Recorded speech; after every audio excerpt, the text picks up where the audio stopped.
ठरलं तर मग या मालिकेच्या पुढील भागात आपल्याला पाहायला मिळणार आहे की इकडे मधुभाऊ रविराजांना भेटायला आलेले असतात आणि त्यांच्याकडनं तन्वीची माहिती घेत असतात. इथे तेव्हा नागराजला कळतं की मधुभाऊ हे खऱ्या तन्वीपर्यंत पोहोचणार आहेत आणि जर मधुभाऊ खऱ्या तन्वीपर्यंत पोहोचले तर माझा सगळा खेळ संपून जाईल. त्यामुळे प्रियाला आपण खोटी तन्वी बनवून राजांच्या घरी आणलं आणि त्यानंतर त्यांची प्रॉपर्टी हडपायचा सगळा प्लॅन सगळ्यांसमोर येईल.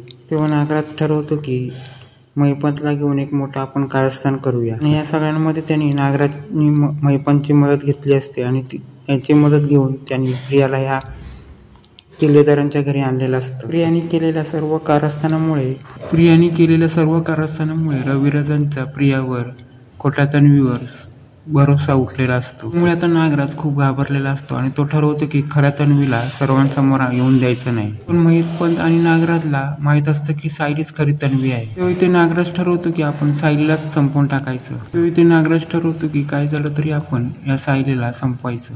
आणि ज्या टायमाला नागराज सायलीला मारायला जातो त्या टायमाला रविराज तिथे येतो आणि तेव्हा रविराजांना समजतं की एवढी वर्ष आपण आपल्या भावावर राहतो पण तोच खरा वैरी आहे. तर रविराजांना लक्षात येतं की नागराज आणि महिपतने मिळून आमच्या गाडीचा अपघात केला होता.